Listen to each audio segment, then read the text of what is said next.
পৃথিবীর সবচেয়ে বড় স্বৈরাচার তার বিরুদ্ধে আমরা ইতিমধ্যেই ঝালকাঠির সদর থানায় এসে এজাহার দায়ের করেছি। পৃথিবীর সবচেয়ে বড় স্বৈরাচার সাবেক প্রধানমন্ত্রী শেখ হাসিনা, আমির হোসেন আমু সহ ৩৯ জনের বিরুদ্ধে ঝালকাঠি ও নলছিটি থানায় দুটি মামলা দায়ের করেছে জাতীয়তাবাদী মহিলা দলের সহসভাপতি জিবা আমিনাল গাজী।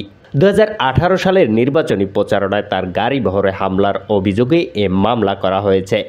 হামলায় জিবা আমিন সহ অর্ধশত বিএনপি নেতাকর্মী আহত হন এবং গাড়ি ভাঙচুর হয়।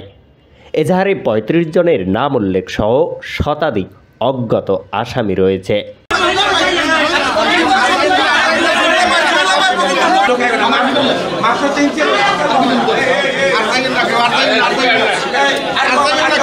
অ্যাডভোকেট ফয়সাল খান জানান, এই হামলার ঘটনায় সুষ্ঠু তদন্তের জন্য আমরা দুটি মামলা দায়ের করেছি। আইনানুগ ব্যবস্থা নিতে আমরা দৃঢ় প্রতিজ্ঞ। হ্যাঁ, ২০১৮ সালে আমাদের নির্বাচনে জাতীয়তাবাদী বিএনপি থেকে প্রার্থী ছিলেন জিবা আমিন খান ঝালকাঠি ২ আসন থেকে। তখন ২০১৮ সালে আমির সন্ত্রাসীরা ঝালকাঠি সদরে এবং নলছিটিতে হামলা করেছেন।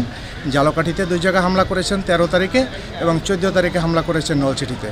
আমরা ইতিমধ্যেই ঝালকাঠির সদর থানায় এসে এজাহার দায়ের করেছি এবং ওই একই ঘটনাকে কেন্দ্র করে আমরা নলছিটিতে একটি এজাহার দায়ের করেছি এবং আমরা এটা সুষ্ঠু বিচার চাই। যে ২০১৮ পর দেশের এই প্রেক্ষাপটে আমরা অভিযোগ দায়ের করতে পারিনি, এখন অভিযোগটা দিয়েছি, এটা যাতে সুষ্ঠু বিচার হয় সে কামনা করছি। মামলায় কারা কারা আসামি? মূল আসামি তৎকালীন স্বৈরাচারী যে সরকার ছিলেন শেখ হাসিনা, সে সহ এখানকার যিনি গডফাদার ছিলেন আমির হোসেন আমু সহ আওয়ামী লীগের সন্ত্রাসী বাহিনী যারা সে তাণ্ডবটি চালিয়েছেন, আমরা সঠিক ভাবে খুঁজে বের করে তাদের নামই তালিকা। ঝালকাঠি ও নলছিটি থানার ভারপ্রাপ্ত কর্মকর্তারা জানান, এজাহার দুটি মামলা হিসেবে রেকর্ড করার প্রক্রিয়া চলছে। আসামিদের বিরুদ্ধে প্রয়োজনীয় আইনগত ব্যবস্থা নেওয়া হবে।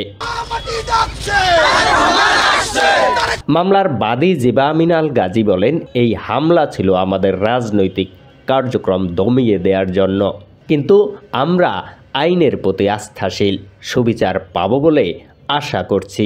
পৃথিবীর সবচেয়ে বড় স্বৈরাচার তার বিরুদ্ধে আজকে আমি মামলা দায়ের করেছি। আমি আশা করি যে এই থানা আমার মামলাটা গ্রহণ করবে এবং এটা হয়েছে মামলা ১ নম্বর আসামি শেখ হাসিনা, শেখ মুজিবুর রহমানের মেয়ে, এবং দ্বিতীয় জন আসামি হলেন আমির হোসেন আমু এবং আরও আছেন এর মধ্যে, কিন্তু আমি সবাইকে হয়রানিমূলক প্রক্রিয়া নেই এবং যারা আমার উপরে টোটাল 18 জনের উপরে হয়েছে এবং যারা আমার উপরে অত্যাচার করেছে এবং যাদের নির্দেশনায় এই কাজগুলো হয়েছে। এই মামলার মাধ্যমে আবারও উঠে এসেছে গণতান্ত্রিক পরিবেশ এবং আইনের শাসন প্রতিষ্ঠার দাবি। সাধারণ মানুষ এখন তাকিয়ে আছেন পরবর্তী আইনি পদক্ষেপের দিকে।